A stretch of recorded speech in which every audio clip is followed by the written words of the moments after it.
Well, well, well, I wasn't expecting the trailer this early in the day, but we have the November GT7 update trailer, aka 1.40, aka what is now being called apparently GT7 Spec 2, which of course is something that was done in GT Sport as well. Seems a bit different though this time around. In Sport, as I recall, I think it kind of bundled a lot of things together that players who were joining the game didn't have, something like that, whereas this one is genuinely new content. So we're going to run through all of it, both in the trailer and some additional stuff which is not in the trailer as well. This is due to drop tomorrow. So first of all, we have the inclusion of, as you'll have seen in said trailer, Sophy Ai Spec 2.0. This is a PS5 exclusive thing, apparently. Of course, an updated and presumably improved version of the AI. I'm not going to linger on that too long in this video because we'll talk about it, of course, when we actually use the game. But of course, it's an addition which plenty of people who do enjoy career mode but aren't a huge fan of the AI will be doubtless looking forward to. We have a new circuit. It is not a circuit which any of us, as far as I could see, were predicting or talking about. It is a fictional circuit with 3 variants.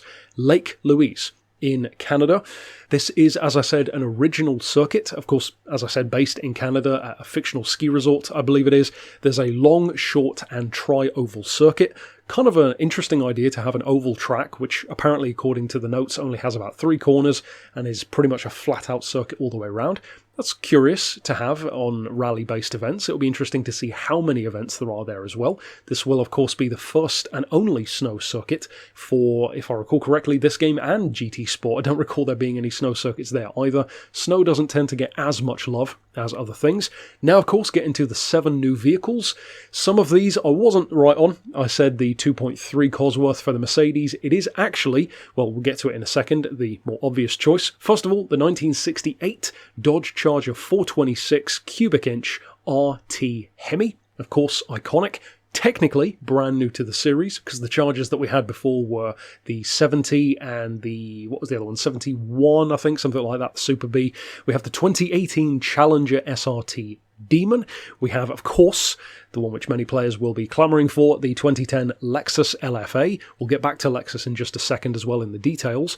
This, of course, is the actual Mercedes, the much more obvious and more iconic, although you couldn't really see the wing in the silhouettes, to be fair. The 190e Evo 2, 2.5 litre, not in touring car form, but in road car form. Of course, it'll be fun to build a DTM-style machine. Fantastic rival for the E30 M3 and the Sierra RS500, and of course a returning face from the past of Gran Turismo, the Nismo 400R.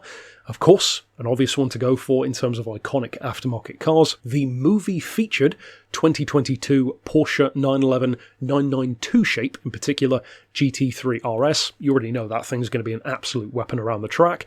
And of course the one which many people seem to be saying they do not care about at all, kind of understandably really, the 2023 Tesla Model S Performance, which will certainly be quick, but unless they've revised how EVs work in the game in terms of pitting in and stuff like that, probably won't be the most useful thing around, at least if it does involve pitting in certain events. But let's go beyond the trailer to talk about other details that have been released about this. There is a new intro cinematic for the game.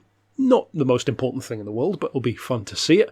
We have new menus, Lexus Collection, Road Racers Collection, which is stuff like the BAC Mono, and a Red Bulls Collection. That's a pretty expensive collection to get. There are new challenges being included in the game, which are reportedly going to expand the circuit experience aspect of the game, and even will include weekly challenges as well. So that'll be interesting to see. Of course, we already have challenges that do change around in the time trial section, but this hopefully will be a bit more interesting than that. We have a new license, which is being added to the game, a master license. That's going to be very interesting and should hopefully have probably quite a nice prize car, or maybe even a couple of prize cars based on the existing licenses, but we'll have to wait and see. Maybe that will finally allow us to get the rain license. I don't know, some players somehow got that achievement. I never did because there is no rain license, but I'm not exactly sure what happened there. Who knows, maybe they'll have changed that. There is a new version of the meeting points, which they're now revising and calling the paddock section within the game. We can now have 4-player split screen. That is, again, PS5 exclusive on that one. They've changed the shutter speed. Doesn't sound like a big deal for many people, but for, of course, photography enthusiasts in the game, you can have an even lower shutter speed for even faster photos, or vehicles that are in even faster motion, rather. Of course, new scapes, as always. These are in particular a polyphony headquarters selection of scapes, and last but not least, a new revised dash setup for your player with, all your specs and achievements and that kind of stuff. So some interesting details. We still don't know, as far as I could see, if any new engine swaps will be coming as well. There are usually some new ones, a handful of about 5 typically, so we'll have to wait and see there.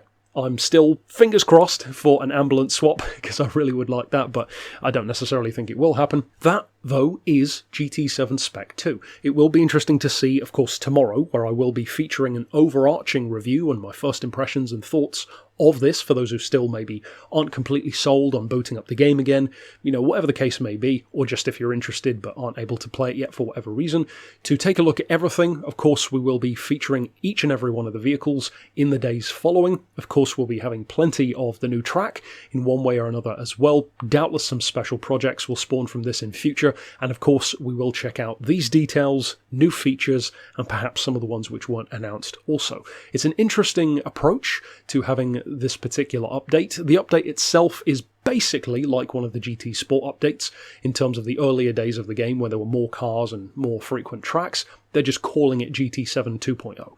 It's not really GT7 Spec 2 as far as I'm concerned, but sure, we can go with that for marketing. So we'll see what it's like tomorrow. Of course, give me your thoughts down below. What aspect of it are you most excited for? And of course, as I said, stick around on the channel in the coming days for full coverage of the update. But for now, thanks for watching.